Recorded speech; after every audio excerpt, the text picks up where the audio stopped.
She faced the winter alone, until her children brought neighbors to her cabin.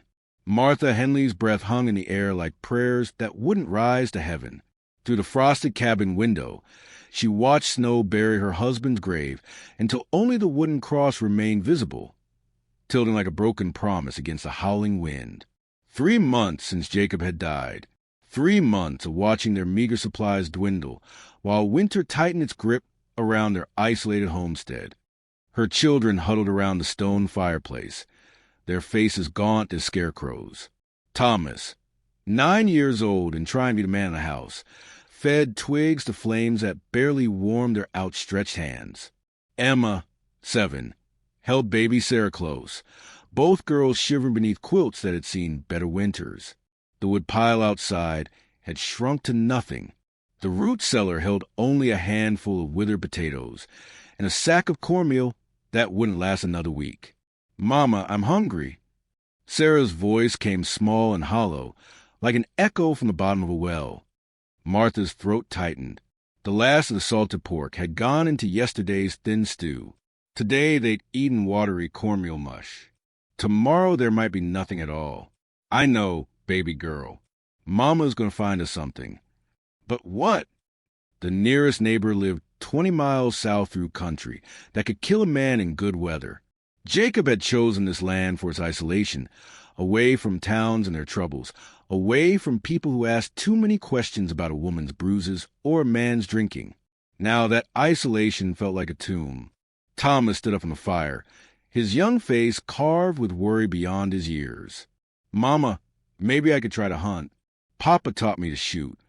"No." The word came sharper than Martha intended. "You're not touching that rifle." Jacob's Winchester hung above the mantel like a promise of violence. Martha remembered the weight of it in her hands the night her husband died. Not from winter or sickness, but from the bottle of whiskey he'd shared with his temper. The rifle had spoken once, and Jacob Henley would never raise his hand in anger again. Outside, the wind howled like something alive and hungry. Snow pelted the windows with fingers of ice, and somewhere in the darkness a tree cracked under winter's weight. The sound echoed like gunfire across the frozen wilderness. Emma pulled Sarah closer, her voice barely a whisper. "Mama, is Papa watching over us?" Martha looked at the cross barely visible through the storm, thinking of Jacob's final words. Not apologies or love, but curses and threats that followed her even into his grave. "Papa's at peace now, sweetheart. He's not hurting anymore." The half-truth tasted bitter as medicine. Jacob wasn't hurting, but his family sure was. The bruises on Martha's ribs had healed, but the fear remained. Not of her dead husband, but of the winter that seemed determined to finish what he'd started. Thomas doubled over suddenly, his face going white as fresh snow. He clutched his stomach and retched, bringing up nothing but bile and desperation. Martha caught him as he swayed, feeling how light he'd become, how his clothes hung loose as scarecrow rags. "Thomas!" Emma cried, and Sarah began to wail. Martha lowered her son to the floor, her heart hammering against her ribs like a trapped bird. His eyes rolled back, showing white, and his breathing came shallow as a dying animal's. "Stay with me, boy. Stay with Mama." But even as she held him, Martha knew the truth that pride had kept her from facing. They were dying, all of them, slowly, quietly, while the world went on around them like they'd never existed. Thomas's eyes fluttered open, focusing on her face with difficulty. "Mama, I'm sorry. I tried to be strong like Papa said." "You are strong, baby. Stronger than any of us." But strength wouldn't fill their bellies or warm their bones. Strength wouldn't turn snow into bread or wind into firewood. What they needed was help, and help meant swallowing the pride that had kept Martha isolated since Jacob's death. She looked at Jacob's rifle hanging above the mantel. Maybe she could shoot a rabbit or a bird. Maybe she could find something, anything, to keep her children alive another day. Outside, the blizzard raged like God's own fury, but inside the cabin, Martha Henley made a decision that would change everything. She would go into the storm.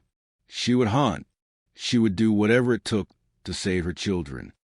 Even if it killed her, The wind rattled the cabin walls like bones in a coffin, and somewhere in the distance, a wolf howled its hunger to the frozen stars. Martha pulled Jacob's heavy coat around her shoulders, the wolf still carrying the ghost of his tobacco and sweat. The Winchester felt foreign in her hands. Too heavy, too full of memories she'd rather bury deeper than her husband's bones. Through the cabin window, dawn struggled against the storm like a candle flame in a hurricane. "I'll be back before dark," she told her children, though the words tasted like lies. "Keep the fire going. Don't open the door for anyone." Thomas struggled to sit up, his face still pale from yesterday's collapse. "Mama, maybe we should all go together to the Kowalski place. 20 miles through this storm, we'd freeze before we made it halfway." Martha checked the rifle's action, her fingers clumsy with cold and fear. "I'll find us a rabbit, maybe a deer if we're lucky." But luck had abandoned the Henley family months ago, along with hope and Jacob's promises of a better life. Martha stepped into the blizzard and felt winter's teeth sink deep. The wind drove snow like buckshot against her face, and within 10 steps the cabin had vanished behind a wall of white. She followed the fence line toward the woods, each step a gamble against the drifts that could swallow a woman whole. Behind her, pressed against the frosted window, 3 small faces watched their mother disappear into the storm. Thomas waited until the wind had erased her footprints, then turned to his sisters with the grim determination of a boy forced to become a man too soon. "Get your coats." Emma clutched Sarah closer, her 7-year-old mind trying to understand what her brother was planning. "Thomas," Mama said to stay inside. "Mama's going to die out there." The words came hard and final as coffin nails. "And we're going to die in here, unless we do something." Sarah began to cry, the sound thin and broken as winter wind through dead branches. Thomas knelt beside his sisters, his young hands shaking as he pulled on his worn boots. "Listen to me. Remember the Kowalski farm?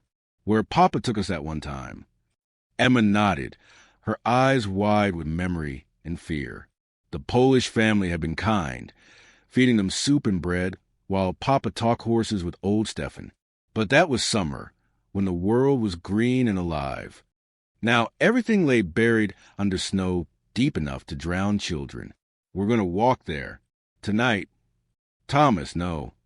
Emma's voice cracked like ice on a pond. "It's too far, too cold. We die here or we die trying." Thomas reached under his mother's mattress and pulled out the letter Martha had been writing for weeks, the one she'd never had courage to send. The paper was worn soft from folding and unfolding, stained with tears she thought no one had seen. "What's that?" "Mama's letter. To the neighbors. Asking for help." Thomas folded the paper carefully, tucking it inside his coat. "She's too proud to send it." "But we're not." The storm hammered against the cabin walls like fists demanding entry. Through the window, the world had become a white void where sky and earth merged into one endless grave. But Thomas had made his choice. Better to die fighting than to die waiting. He helped Emma bundle Sarah in every quilt they could spare, the baby disappearing inside layers of fabric, until only her frightened eyes showed. Emma wrapped herself in Martha's shawl, the one that still smelled like the lilac soap they'd used before the money ran out. "Are we really going to make it?" Emma whispered. Thomas looked at his sisters. Emma, so thin her clothes hung like empty sacks. Sarah barely strong enough to walk across the cabin floor. They might not survive the first mile, but staying meant certain death, slow and quiet while the world forgot they'd ever existed. "We're going to try." Thomas opened the cabin door, and winter rushed in like a hungry wolf. The cold bit deep, stealing breath and burning exposed skin. But underneath the wind, he thought he heard something else. The distant sound of sleigh bells, or maybe just hope playing tricks on a desperate mind. He took Sarah's hand, and Emma took the other, and together the 3 Henley children stepped into the storm. Behind them, the cabin stood empty except for dying embers and the ghost of their mother's love. The first 100 yards nearly killed them. Snow came out of Thomas's waist to Emma's chest, forcing them to break trail like pioneers in an endless wilderness. Sarah rode on Thomas's back when the drift grew too deep, her small arms wrapped around his neck like a lifeline. "I can't feel my feet," Emma gasped, stumbling forward on legs that moved like wooden posts. "Keep walking." Thomas's voice came harsh with effort and determination.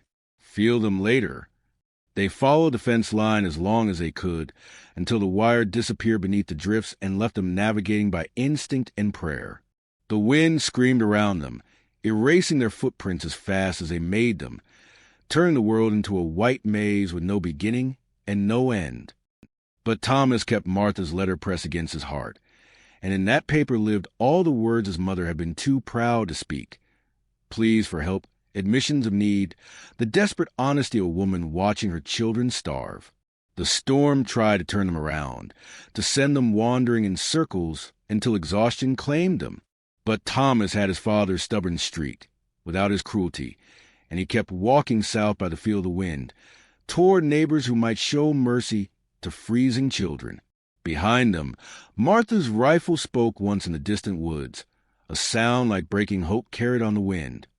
Martha stumbled back through the storm with empty hands and a heart full of lead.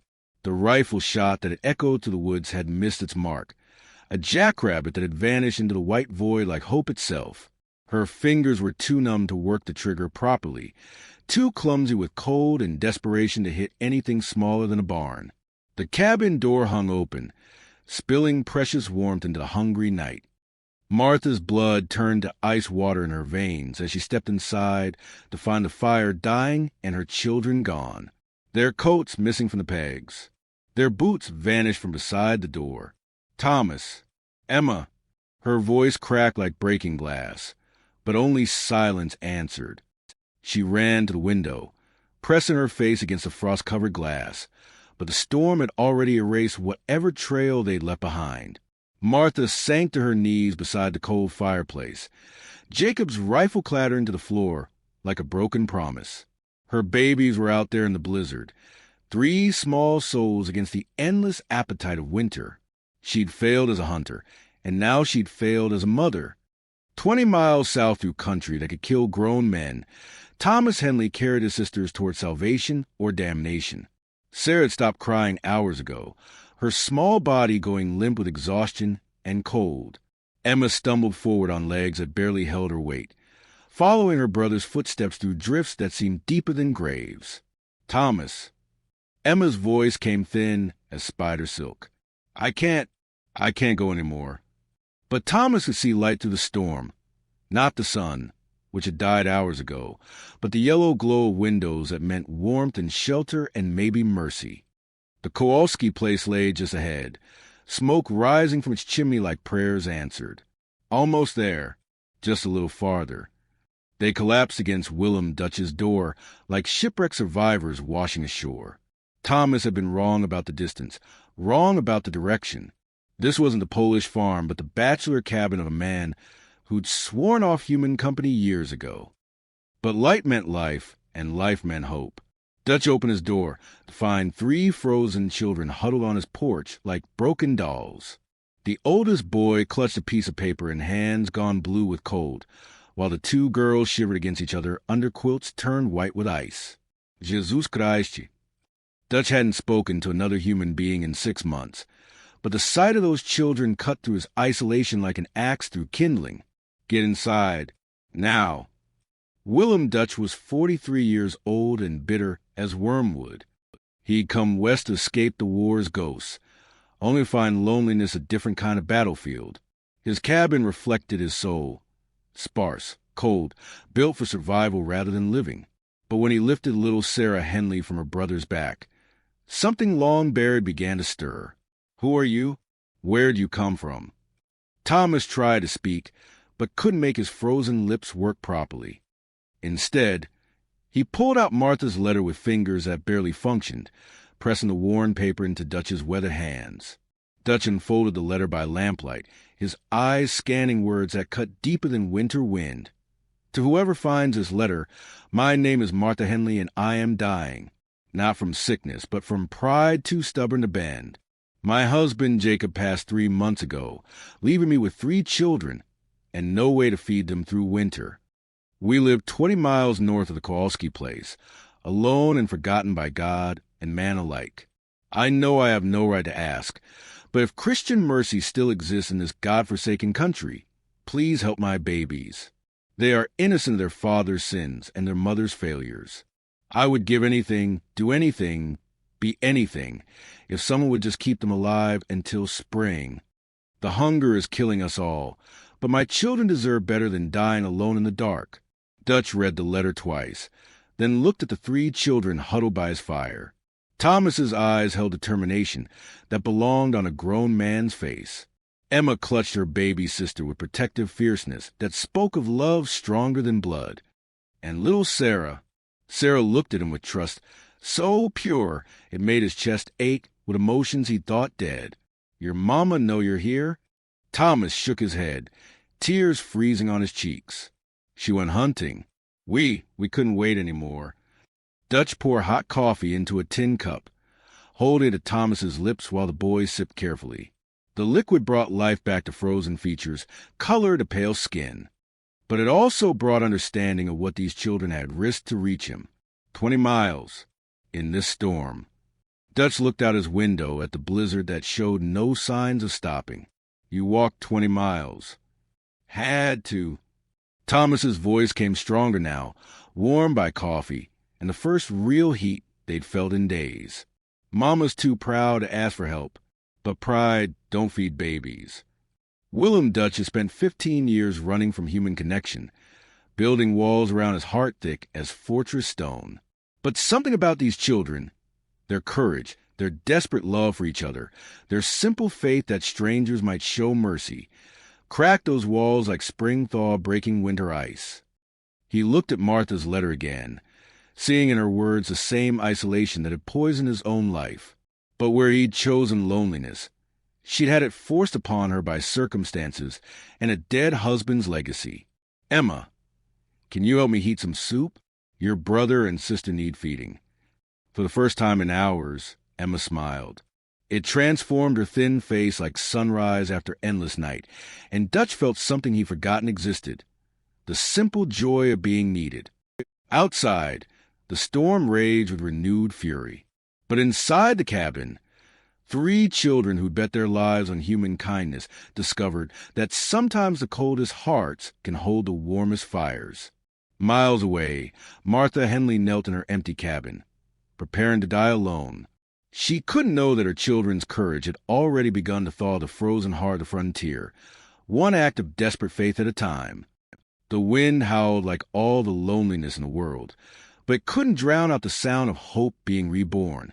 Martha Henley lay on her bed in the dark cabin, Jacob's rifle beside her like a final companion.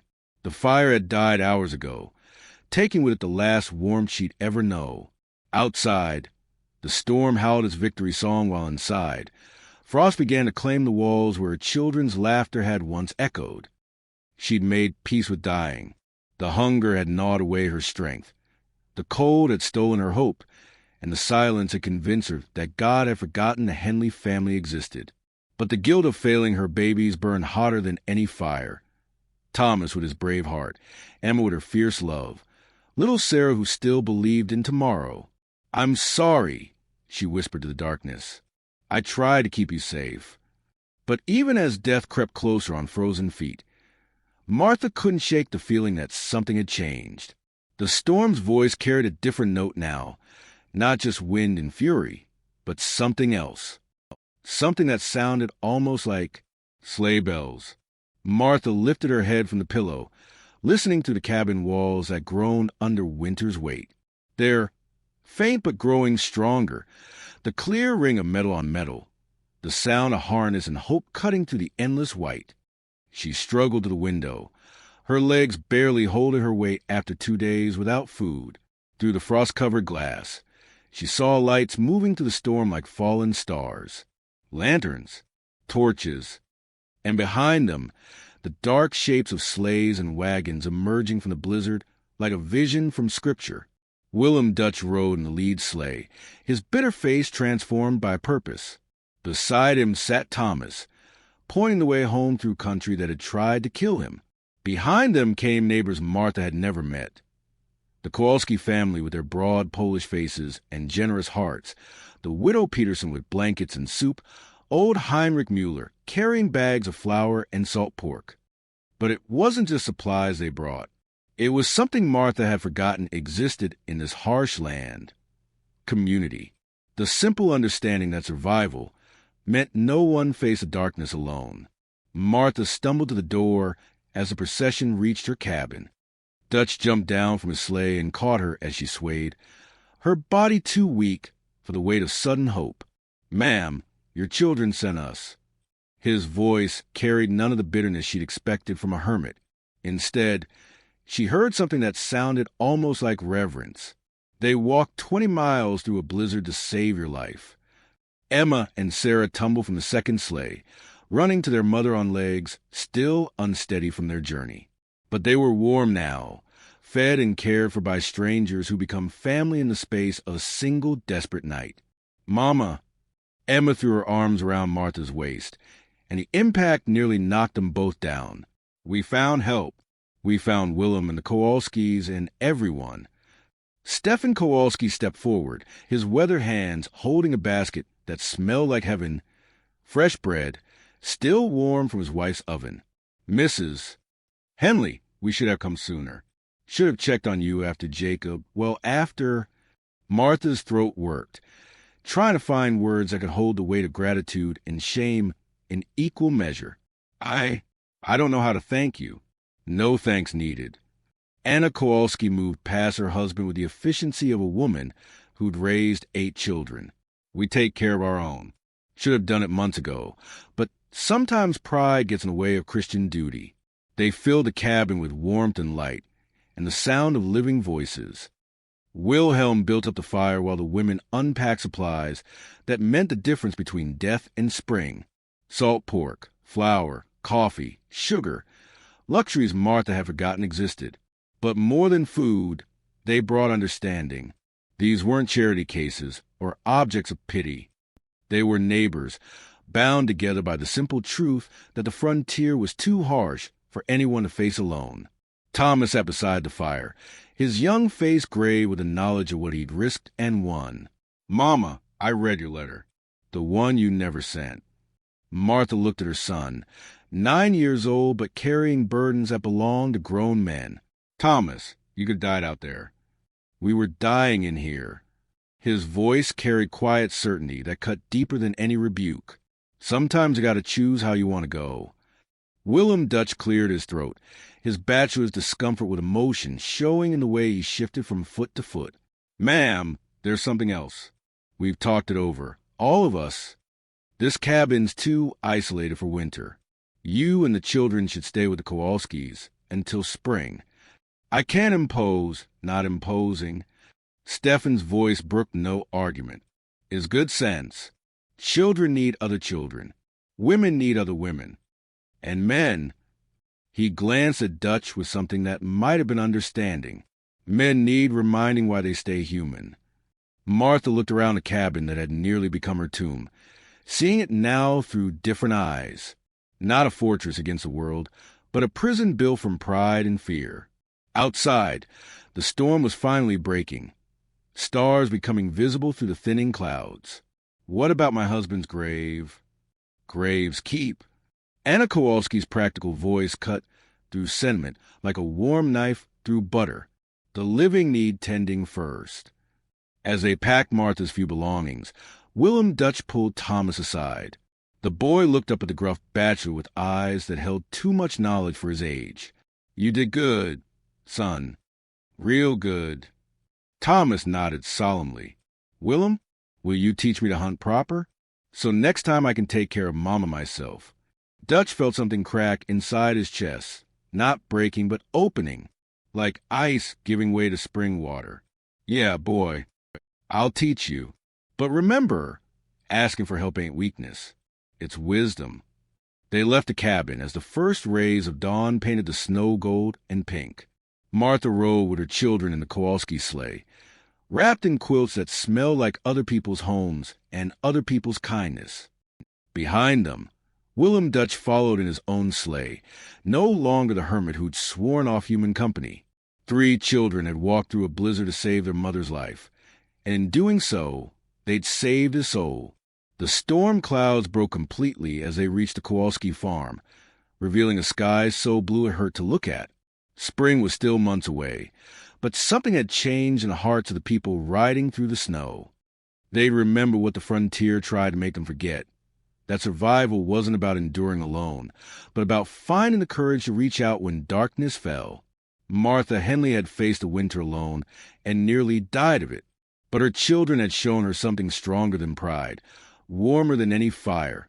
The truth that love, shared freely, could kindle hope even in the deepest cold. The sleigh bells rang clear in the crystal air, carrying news of redemption across the endless white.